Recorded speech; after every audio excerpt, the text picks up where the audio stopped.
귀한 찬양 감사드립니다. 오늘 우리에게 주시는 하나님의 말씀을 함께 봉독하겠습니다. 오늘 주시는 말씀은 구약성경 역대하 14장 6절에서 13절까지의 말씀입니다. 역대하 14장 6절에서 13절의 말씀을 한 절씩 교독하도록 하겠습니다. 제가 먼저 6절을 읽겠습니다. 여호와께서 아사에게 평안을 주셨으므로 그 땅이 평안하여 여러 해 싸움이 없은지라 그가 견고한 성읍들을 유다에 건축하니라. 아사가 일찍이 유다 사람에게 이르되 우리가 우리 하나님 여호와를 찾았으므로 이 땅이 아직 우리 앞에 있나니 우리가 이 성읍들을 건축하고 그 주위에 성곽과 망대와 문과 빗장을 만들자. 우리가 주를 찾았으므로 주께서 우리 사방에 평안을 주셨느니라 하고 이에 그들이 성읍을 형통하게 건축하였더라. 아사의 군대는 유다 중에서 큰 방패와 창을 잡는 자가 30만 명이요 베냐민 중에서 작은 방패를 잡으며 활을 당기는 자가 28만 명이라. 그들은 다 큰 용사였더라.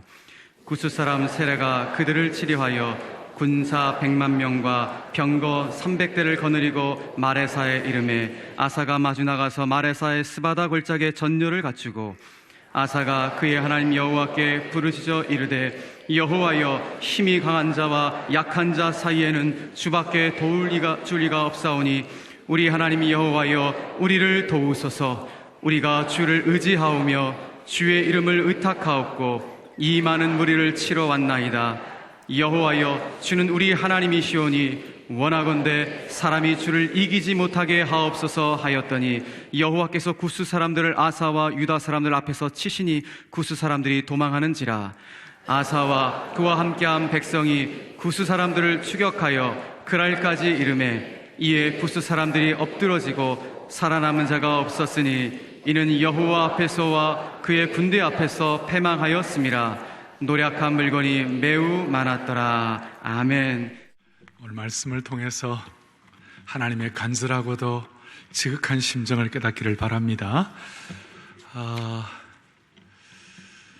요즘 세상에 온통 화가 나 있어요. 그런데 우리가 예수 믿는 증거가 뭐겠어요?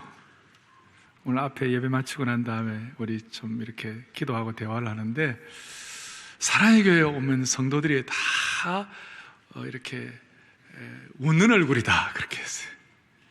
안 그런 분들은 지금 다 웃는 얼굴이다. 우리가 세상 앞에 온통 화가 나, 우리나라만 화가 나 있는 게 아니에요. 지금 유럽도 화가 나 있고 아프리카도 화가 나 있고 미국도 지금 화가 나 있고 막 그래가지고 가는 데마다 사람들이 굳어져 있어요. 근데 여러분, 내가 예수를 믿었다, 신앙을 가졌던 증거가 뭐예요? 여러분 얼굴이 지금 다 달라지시네요 지금. 왜 처음부터 그렇게 안 하세요? 저도 마찬가지고.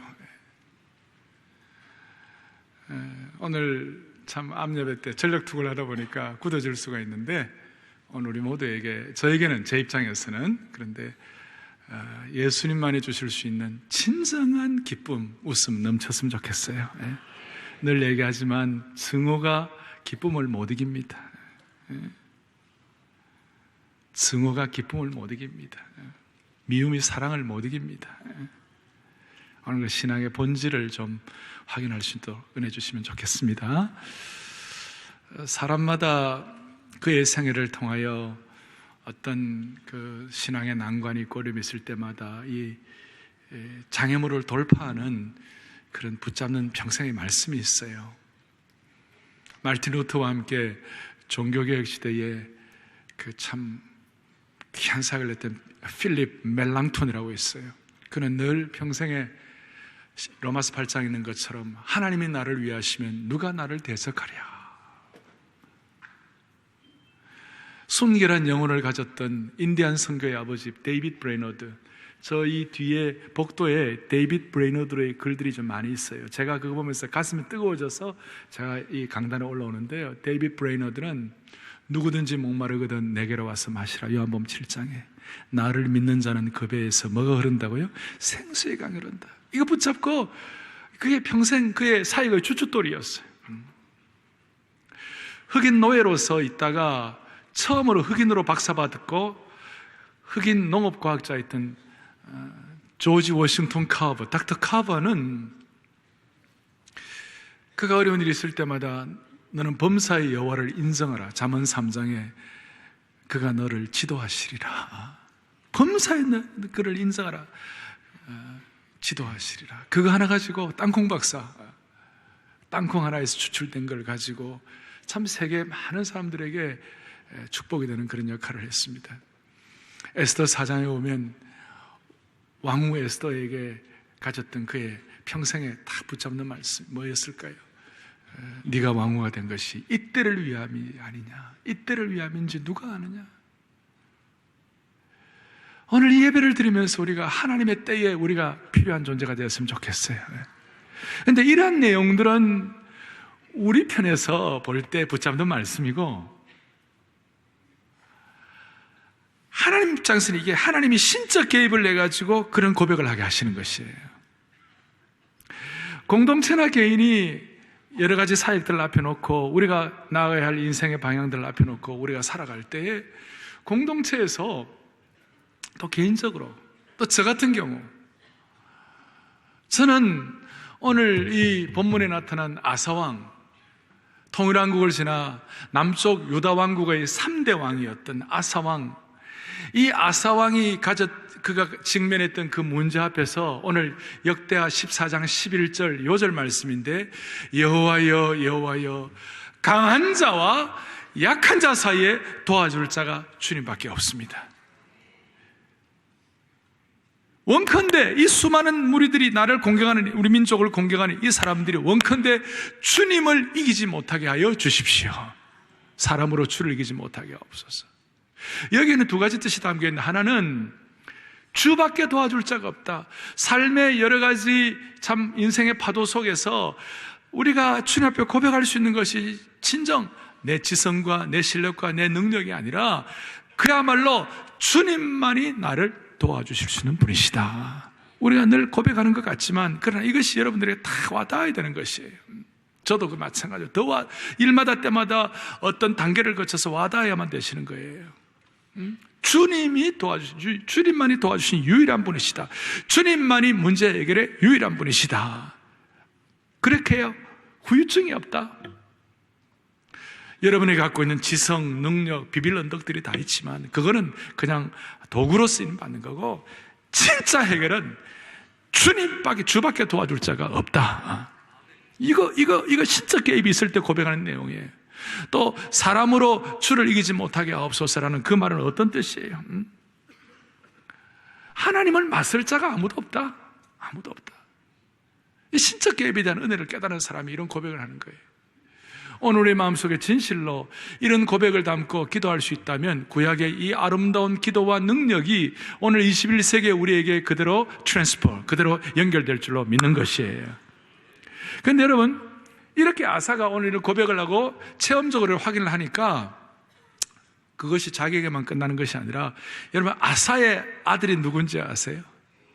아사의 아들이 누구예요? 여호사밧이에요. 여호사밧이 절체절명, 그야말로 수많은 대군이 쳐들어가고 어쩔 수 없는 그 상황 속에서 역대하 20장 12절에, 오늘은 14장 11절이 요절인데 역대하 20장 12절에 이런 내용이네요. 한번 볼까요? 같이 보죠. 우리 하나님이여,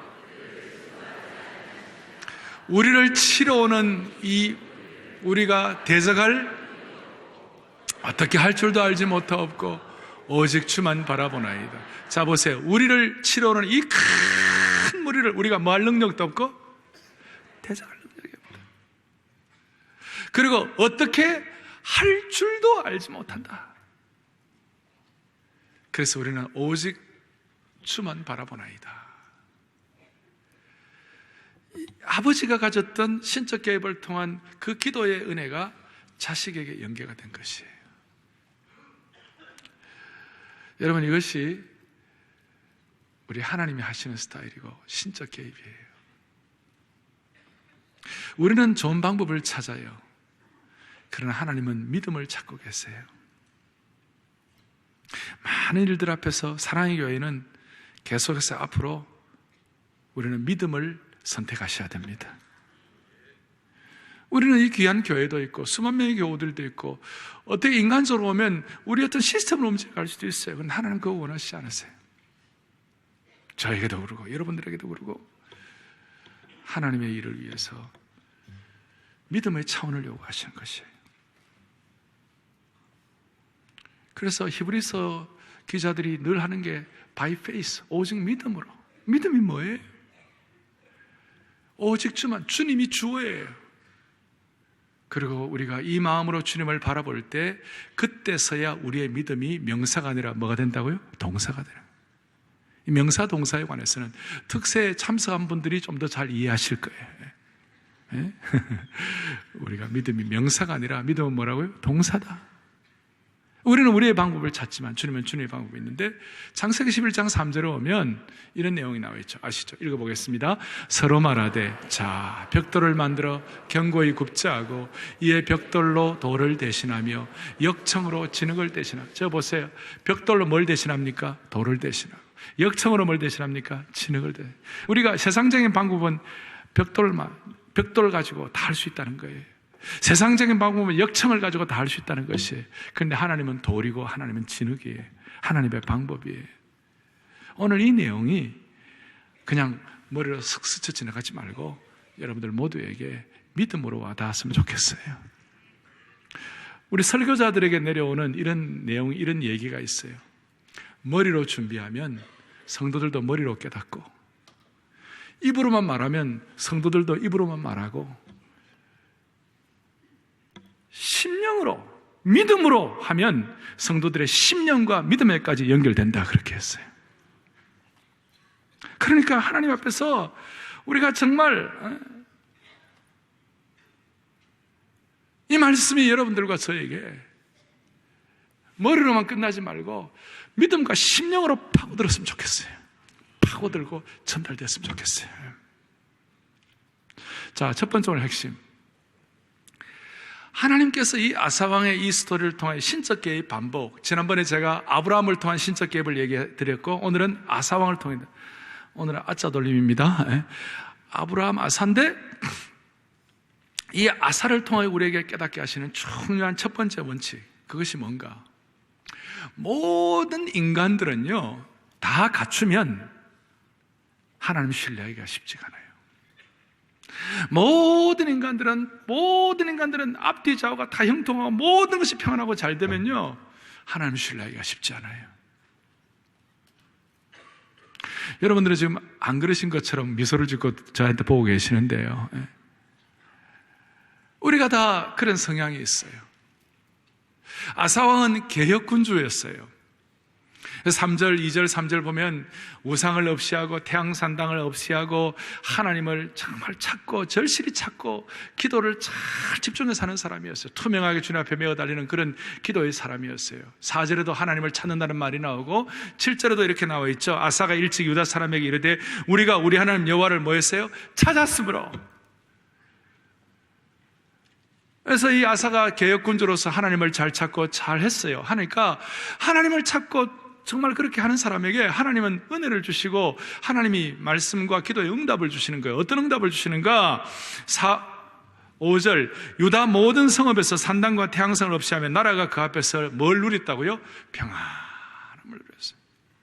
6절에 보니까 여호와께서 아사에게 뭘 주셨어요? 평안을 주셨으므로 그 땅이 평안하여 여러 해 싸움이 없은지라 그가 견고한 성읍들을 유다에 건축하니라 그렇게 했어요.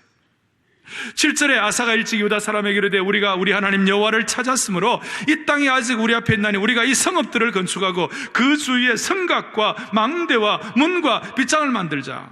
7절 뒤에 우리가 우리 주를 찾았으므로 주께서 우리 사방에 평안을 주시느라고. 그 다음에 보니까 이에 그들이 성읍을 어떻게 건축했다고요? 형통하게 건축했더라.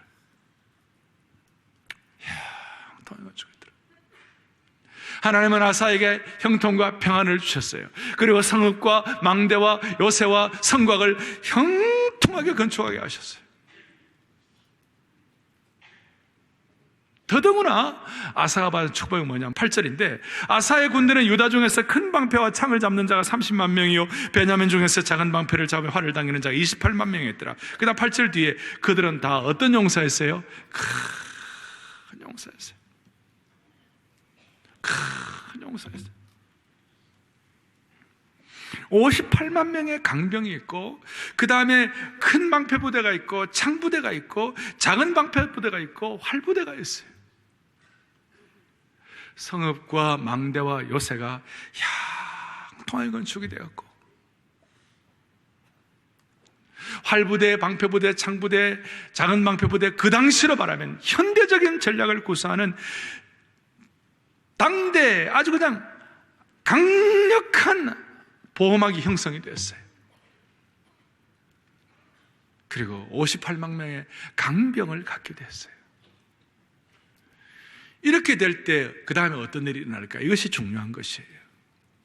나중에 뒤에 이제 연결되는 걸 보면 우리가 구약학자들과 신학자들 또 말씀을 해석하는 분들이 같이 동의하는 것은 뭐냐면, 이때 아사가 자칫 잘못하면 어긋날 수가 있었다. 왜? 모든 게 다 갖춰졌으니까. 모든 게 다 갖춰졌으니까. 58만의 강병, 현대적인 전략, 그리고 성읍과 망대와 요새가 형통하게 건축되어 가지고 아주 그냥 금성철벽을 이루는 그런 축복을 받았어요. 이때 어떻게 할 것인가? 하나님은 하나님의 사람을 쓰실 때 많은 경우 신앙의 일막으로 주님 순종하고 잘하면 그의 성격이 좀 온유하든지 이삭처럼 좀 그렇게 한 사람들에 대해서는 그냥 형통과 평안으로 해가지고 끝나는 인생이 있고, 또 하나님께서 그 사람을 통하여 새로운 신앙의 차원을 올리려고 새로운 걸 하기 위하여 하나님께서는 어떻게 하시는가? 반드시 신앙의 챕터 2 제2막에서 하나님이 다루시는 원리가 있어요. 그 원리가 뭐냐면 사람의 부패한 본성이 있다는 것이, 그 사람의 부패한 본성은 뭐냐면 아담의 모든 자손들은 형통하고 평안하고 잘되고 모든 것이 순적하게 굴러가면요, 그 자기가 누리는 형통과 평안함과 좋은 환경을 하나님이 안 도와주셔도 자기 힘으로 그것을 유지하려고 하는 독특하고 부패한 본성이 있는 것이에요. 오늘 말씀을 듣는 여러분들은 안 그런 것처럼 저를 딱 쳐다보시는데, 우리에게 이런 속성이 있어요. 다시 얘기합니다. 모든 것이 형통하고 잘되고 다 완벽하게 잘 이루어져 있으면 사람의 부패한 본성은 뭐냐면요,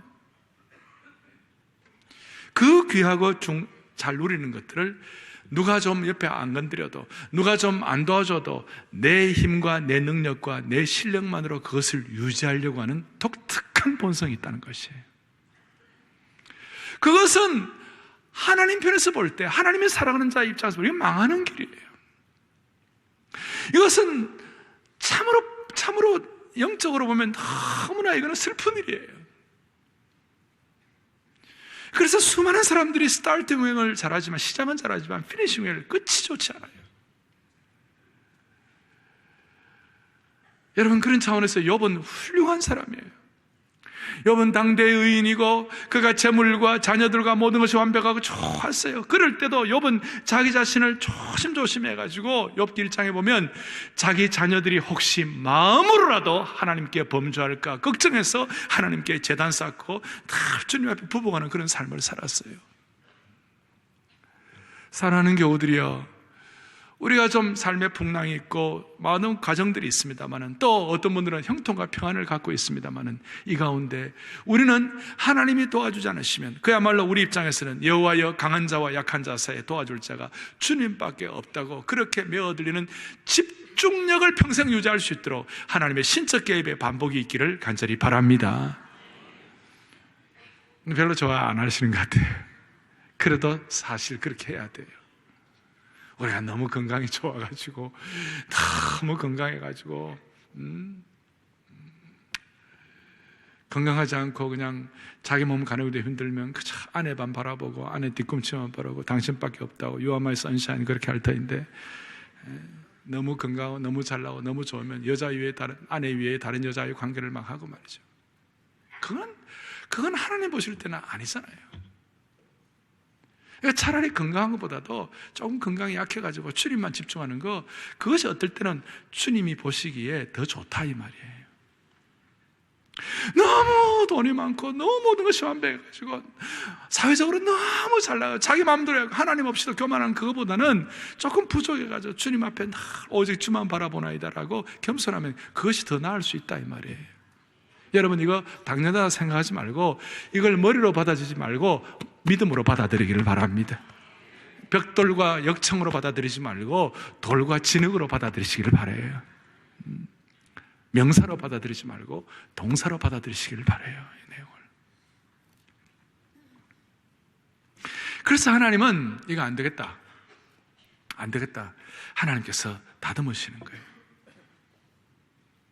그래가지고 이제 9절에 구스 사람 세라가 그들을 치리하여 군사 100만 명과 병거 300대를 거느리고 마레사에 이르가지고 마레사 스바다 골짜기에 전쟁을 갖추고 골짜기에서 싸우게 했어요. 그렇게 하신 하나님의 특별한 뜻이 있어요. 우리는 신앙생활 하면서 우리도 모르게 이게 자꾸 이렇게 관성으로 굳어지면요, 우리도 모르게 트랩에 걸릴 수가 있어요. 덫에 걸릴 수가 있어요. 예수님 시대에도 덫에 걸린 신앙인이 있어요. 바리새인이에요. 신앙생활 하다 보면 우리가 이런 프레임에 내 잘못된 내식 신앙생활의 프레임에 빠질 때가 있어요. 예수님 시대 때 가장 두 계층의 문제가, 하나는 귀신 들린 자예요. 귀신 들린 자는 고함을 지르고 거품을 일고 난리가 났어요. 그런데 주님 귀신 들린 자 볼 때마다 주님은 너무 불쌍히 여기셔가지고 군대 귀신도 쫓아내게 하시고 거품 들린 귀신도 쫓아내게 하시고 귀신 들린 자를 정말 정신을 온전케 하시고 주님이 그 귀신들을 쫓아내 주셨어요. 그런데 주님 바리새인 보고는요, 뭐라고 얘기하셨냐? 회칠한 무덤이라고 그랬어요. 위선자라고 그러고 막 뭐라 그러셨어요. 그런데 이 바리새인은 하나님을 제일 잘 섬긴다고 생각했어요. 하나님 제일 잘 섬기는 결과가 뭐냐? 예수님을 십자가에 못 박았어요. 만약에 하나님께서 바리새인의 신적 개입을 해가지고 그를 왕창 깨뜨리시고 그의 인격을 다듬으시고 그가 하나님밖에 없다고 주만 바라보느라고 벅벅벅벅 이렇게 주님 앞에 절절 이렇게 했으면 바리새인은 안 되었을 거예요. 여러분, 대표적인 바리새인이 누구예요? 대표적인 왕 바리새인, 짱 바리새인 누구예요? 바울 사도예요. 믿기 전에 바울 사도예요. 얼마나 강구했던지, 바리새파로서의 이 바울 사도는 율법사로서 얼마나 대단했는지, 과거에 변화되기 전에 바울, 사울로 있을 때 자기는 신앙이 너무 좋아가지고 자기가 신앙이 최고인 줄 알고 어떻게 했냐? 스데반을 죽인 거예요. 얼마나 안타까운 일이에요. 그의 교만, 그의 폭력성, 그의 어리석음은 말로 다 할 수 없었어요. 그런데 자기는 신앙 제일 좋은 줄 알았어요. 왜 그런지 아세요? 바리새인의 특징은 뭐냐면요, 자기 신앙으로 남을 판단하는 것이에요. 우리는 우리의 인생을 하나님의 신적 개입을 통한 거울로 봐야 돼요. 그리고 나를 자꾸 돌아봐야 돼요. 그런데 우리는 자꾸 남들을 내 신앙의 프레임으로 남들을 비판하고 정죄하는 것이에요. 그러니까 남들은 돋보기로 바라보고 자기는 망원경으로 바라보는 거예요. 유명한 얘기예요. 참 안타까운 일이에요. 바리새인을 우리도 욕할 필요 없어요. 우리에게는 속성이 다 있는 것이에요. 그래서 우리는 주님 앞에 설 때까지 우리는 늘 겸손히 주를 섬길 때 우리는 늘 주님 앞에 자신을 돌봐. 그러니까 우리 주님 앞에 설 때까지 자신은 거울로 보고 남들은 돋보기로 보지 않기를 바랍니다. 대답 또 안 하시네요. 자신은 현미경으로 보고 남들은 망원경으로 봐야 되는데 자신은 망원경으로 보고 남들은 현미경으로 보는 것이에요.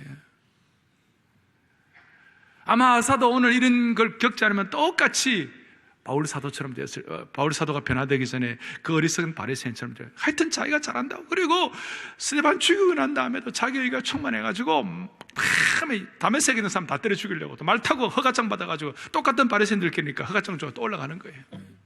그러면서도 신앙 제일 좋은 줄 알았어요. 이게 정말 통제라예요, 통제라. 가슴 아픈 일이에요. 그래서 하나님은 신적 개입을 통하여 하나님은 강한 사울은 하나님이 죄송합니다 성격대로 다루신 거예요. 성질대로 그냥 말에서 확 터뜨려가지고 꼼짝도 못하게 만드시는 거예요. 오늘 우리에게 이런 속성이 있음을 깨닫고 주님 이 말씀을 통하여 좋은 것, 귀한 것, 아름답고 하나님이 형통과 평안을 주신 것을 내 능력과 내 실력으로만 유지하려고 하는 그 본성을 깨뜨려 주시고 그 가운데서도 정말 잘 되어도 오직 주만 바라보나이다. 오직 주만 바라보나이다. 거기에 신앙의 깊이가 생기고 거기에 참된 겸손이 있고 거기에 다듬어짐이 있고 영적인 머추리티, 그리고 아무리 어려워도 제가 서두에 낸 대로 웃음을 놓치지 않을 수가 있는 것입니다. 평안한 얼굴에. 이번 특세에 우리 하 목사님 오셨는데 그분은 기업가이자 목사 아닙니까? 앞으로 참 독특한 어떤 역할인데요, 그 얼굴에 나름대로 자연스러운 미소가 있어요. 여러분, 심장을 2번이나 갈았어요. 그냥 제가 그냥 설명하는 게 아니라 남의 심장을 첫 번째 자기 심장 떼내고 남의 심장으로 한번 갈고 또 그게 안 되니까 또 한 번 더 갈았어요. 여러분, 심장 2번 갈면 이런 맨날 다닐까요? 그런데 얼굴에 평안함이 있고. 이번에 서울대학교 졸업식 가갖고 마지막 졸업식 그 커맨스먼트 스피치를 했대요. 근데 여러분, 대학교 졸업식 가면 요즘은 말도 안 듣고 자기들 떠들고 막 그러잖아요. 근데 서울대학교 지난 20년 졸업식 역사상 처음으로 이분 말에 사람들이 다 집중을 했대. 동사로 사니까 그게 와 닿는 거예요. 자, 하나님이 그러면 어떻게 우리의 이 본성을 다루시는가? 우리가 감당할 수 없는 걸 가지고 다뤘어요. 아사에게 구스 사람 사라, 구스의 지도자가, 에초피아의 지도자가 100만 명의 대군을 가지고 올라왔어요. 만약에 한 5만 명이나 10만 명쯤 데리고 왔으면 아사가 좀 코웃음 쳤을 거예요. 무슨 5만 명, 10만 명 가지고 우리 58만 명의 강군을 이길 것인가, 이렇게 생각했을 거예요. 그리고 더 기가 막힌 것은 병거 300대, 철병거 300승을 가져왔어요. 아까 아사가 활부대, 장부대, 작은 방패부대, 큰 방패부대, 그 당시로서는 현대적인 전략을 구사한다고 그랬어요. 자기 어떤 노하우를 가지고 우리는 뭐 늘 이긴다 이렇게 생각했는데 철병거 300대가 오니까 이거는 그냥 완전히 그냥 그 앞에서 꼼짝을 못하는 거예요. 구약학자들은 아사의 그때 활부대, 창부대, 방패부대는 대개 청동기로 그 무구들을 갖추었다. 청동기 무구다. 그런데 이 철병거는 이 철기 문화다. 그러니 그 강력한 강한 철 앞에서 청동기는 다 깨져나가는 거예요. 꼼짝도 못하는 거예요. 자기가 최고로 자신했던 것이 아무것도 아닌 거예요. 더더구나 스바다 골짜기의 전투를, 싸움 장소가 어디냐? 골짜기에서 싸우게 한 거예요. 만약에 저들이 100만이 쳐들어오더라도 자기가 성읍과 망대와 요새와 성곽을 형통하게 건축했기 때문에 그 안에서 농성하고 그 안에서 한 달이고 2달이고 6개월이고 다 버티고 있으면 100만 명 들어왔는데 그 보급부대 누가 다 보급할 거예요? 뭐 에초피아에서 올라오면 얼마나 올라오겠어요? 아마 제풀에 지쳐서 떨어져 나갈 거예요. 그런데 하나님은 그거조차도 허락하지 않으시고 네가 의지하는 성곽과 망대와 요새 다 무용지를 만드시고 저 밑에 골짜기에 내려가라. 그렇게 하시는 거예요.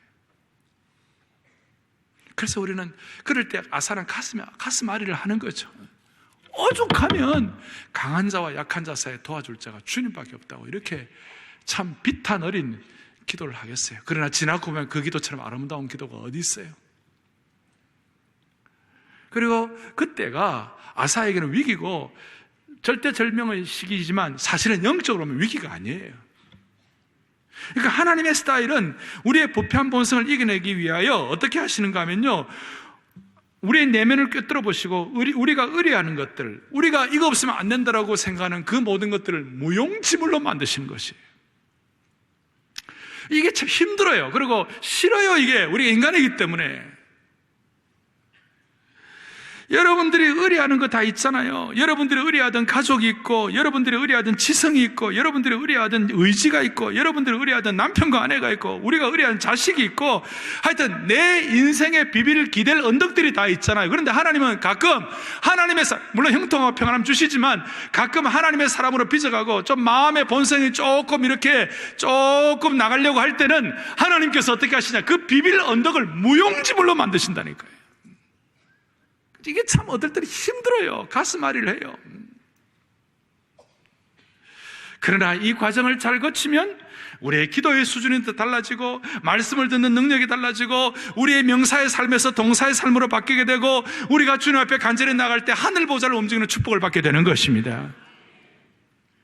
이번 특세에서 우리가 깨달은 것 중에 하나가 베드로에 대한 얘기, 베드로의 부르심, 또 베드로의 다듬어 주심, 베드로의 소명자 되심이, 베드로에 대해서 우리가 많은 걸 생각했어요. 그런데 베드로가 갖고 있는 비빌 언덕이 뭐였어요? 베드로가 업으로서 힘들고 어렵지만, 그러나 베드로가 갖고 있는 최고의 비빌 언덕은 갈릴리 바다에서 고기 잡는 업으로서의 전문성이었어요. 최고의 전문성이었어요. 그리고 고기 잡이 잘하는 것으로 잔뼈가 굵었어요. 근데 그건 인생의 일막이에요. 근데 예수님께서는 베드로라 하여금 인생의 새로운 죄의 이막, 고기 잡는 어부가 아니라 사람 낚는 어부로서의 새로운 차원의 삶을 살기 위해서는 그거 갖고 안 된다. 너 인생의 전문성 갖고 안 된다. 이제 너는 한 차원 올라가야 한다. 그것이 뭐냐? 오직 주만 바라보나이다. 강한 자와 약한 자 사이에 도와줄 자가 주님밖에 없다는 것. 이걸 그의 삶으로 체득하게 하시는 거예요. 어떻게 하시는 거예요? 주님께서 나타나셔가지고 누가복음 5장 마지막 요한복음 제일 뒷부분에서 뭐라고 말씀하시는 거예요? 깊은 데 가서 그물을 던지라. 깊은데, 오전에 깊은데 고기가 없어요. 베드로는 전문가예요, 고기에 대해서. 예수님은 목수예요, 목수. 목수가 어부에게 이렇게 생각할 수 있지만 그거 다듬으시는 거예요. 네가 알고 있는 세계관이 전부가 아니야. 또 오른쪽 배 오른편에 그물을 던졌는데 밤새도록 베드로가 고기 잡는 데 애썼는데 오른편 왼편 다 해봤겠어요? 안 해봤겠어요? 오른편 해봤을 거라고. 오른편 던져봤을 거라고. 그렇게 예수님, 내가 오른편에 해봤습니다. 해봤는데 없습니다. 내가 실증적으로 다 알고 있는데 주님 또 너무하시네. 이렇게 말할 수 있는데 주님은 그래도 오른편 가서 그물을 던져라. 여러분, 우리가 주님 섬기는 어떨 때는 이해 안 되는 부분 많아요.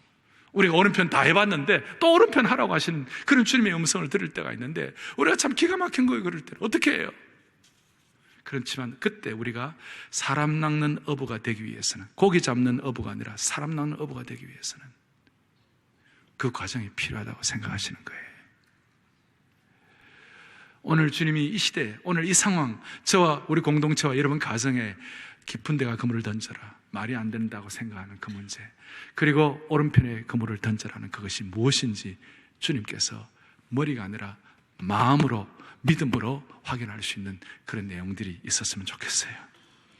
그래서 이 신적 개입 반복의 중요한 정점 중에 하나는 내가 의뢰하던 성읍, 망대, 요새, 현대적인 전략, 그 모든 것들을 완전히 무용지물되게 하시고 뒤끝이 타게 하셔서 주님만 의뢰하게 하시는 거예요. 여러분, 뒤끝 한다는 말 아십니까? 대학 입시 딱 장소에 가고, 요즘은 인터넷으로 하니까 거기 딱 가고 떨어진 경험 있으십니까?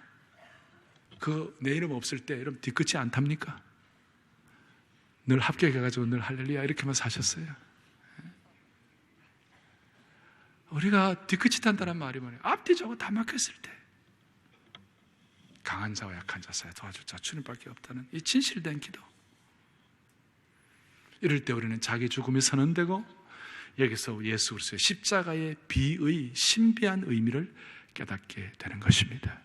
십자가의 깊은 신비가 무엇입니까? 자기 깨어짐이에요. 내 능력과 내 실력과 내 군대와 내 망대와 내 요새와 내 지혜로 주님을 섬기는 것이 아니라 주님이 나를 깨뜨리셔서 주님이 내 속에서 일하기를 원하시는 것입니다. 이건 아무리 강조해도 지나치지 않습니다. 지나치지 않아요. 주님의 전공은 신적 개입의 반복을 통해서 사람들을 깨뜨리셔서 주께서 우리 속에서 대신하여 일하기를 원하시는 것이에요. 이게 신적 개입 반복의 패턴이에요.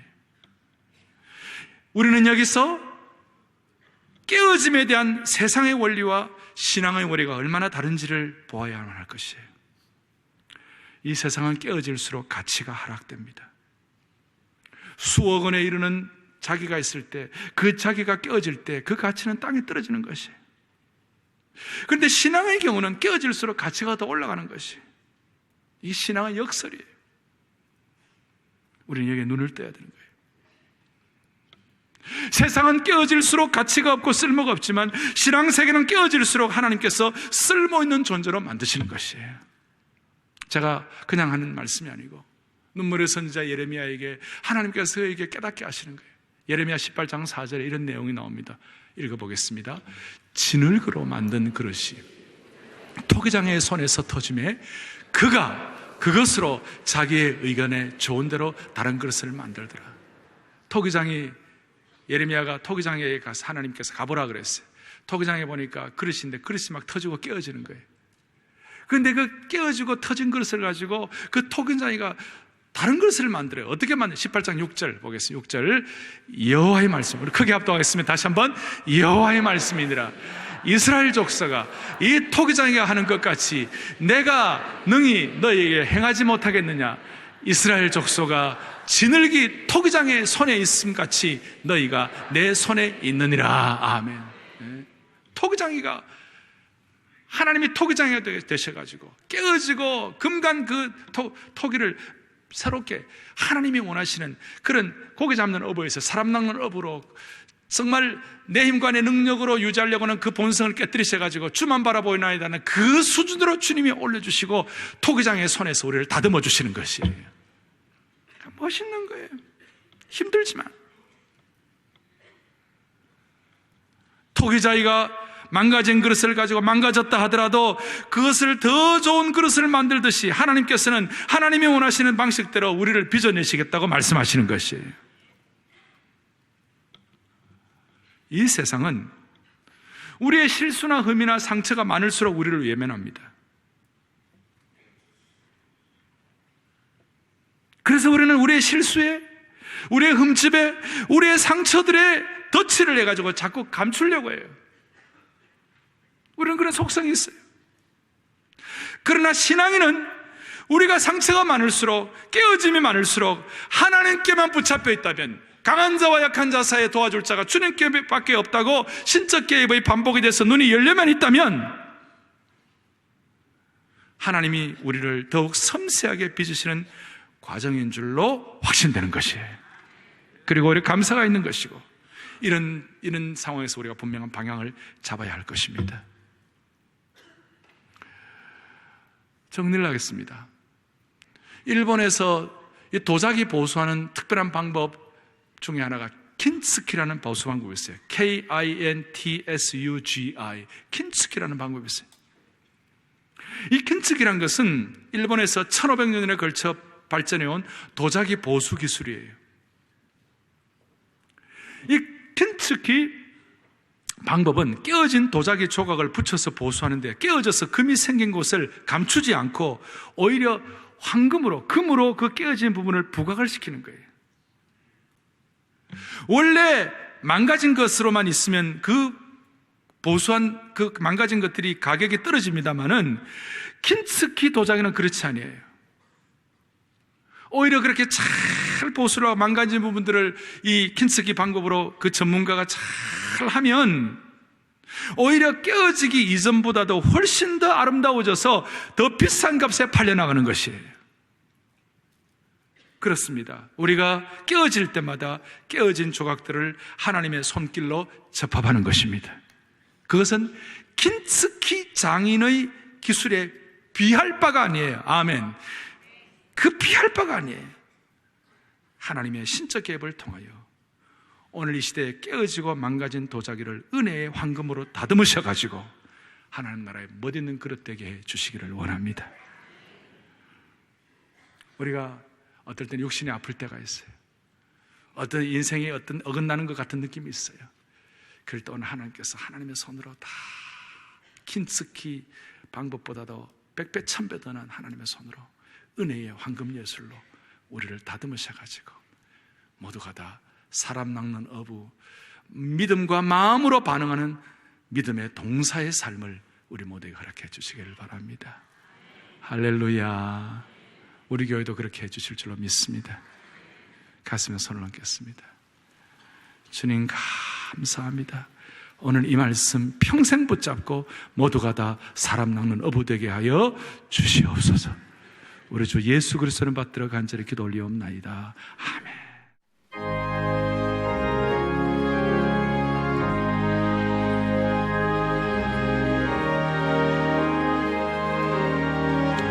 2절 3절 4절 합니다.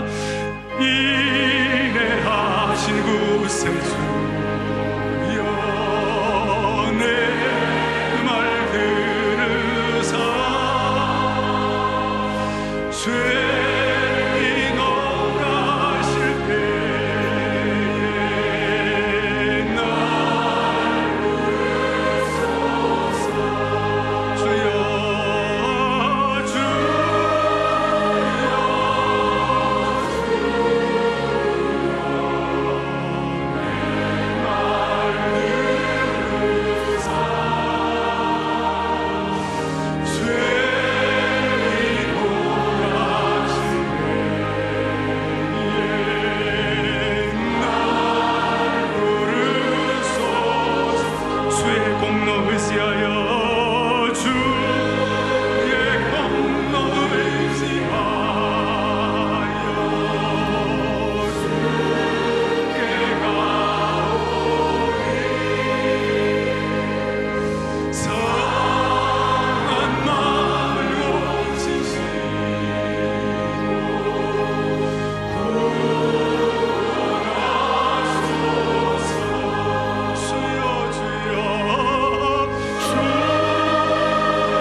말씀 생각하며 나의 하나님 나의 하나님 나의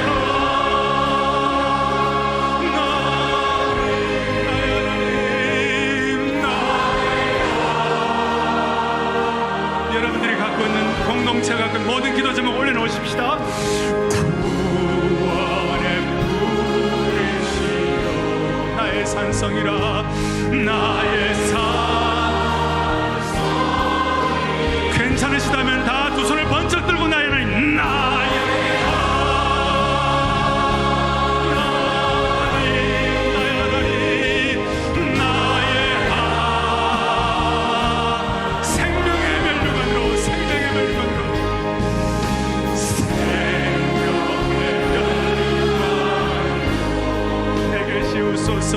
내게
지난 22일 시작된 사랑의 교회 봄 특별 새벽 부흥회.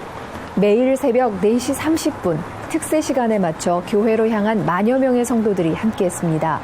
올해는 새학기 시작 전 특별 새벽 부흥회를 함으로써 이전보다 청소년과 대학생들이 많이 참석했고 자녀들과 함께 예배드린 가정이 많았습니다.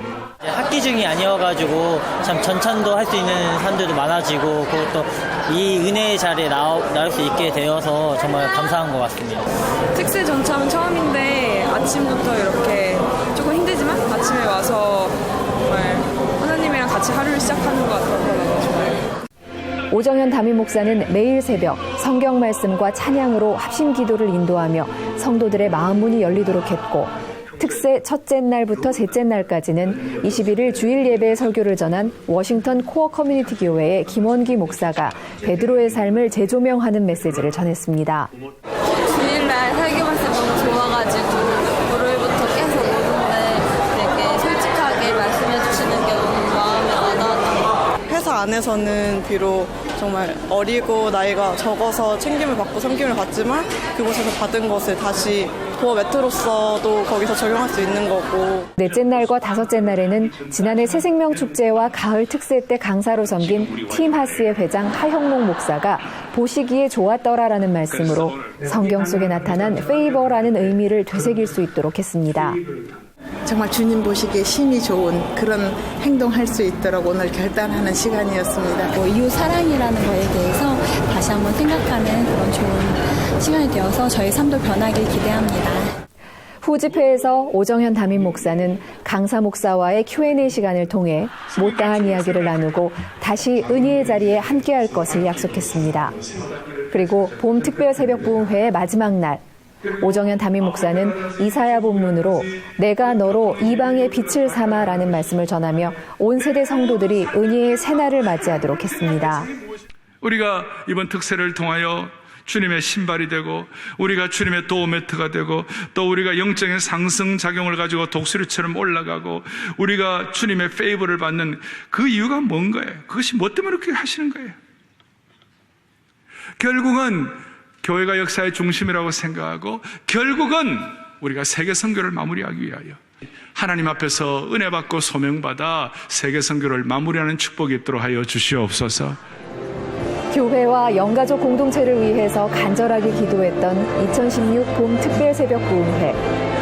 믿음의 4대가 함께 말씀을 듣고 결심한 것을 매일의 삶 속에서 실천할 수 있기를 소망합니다.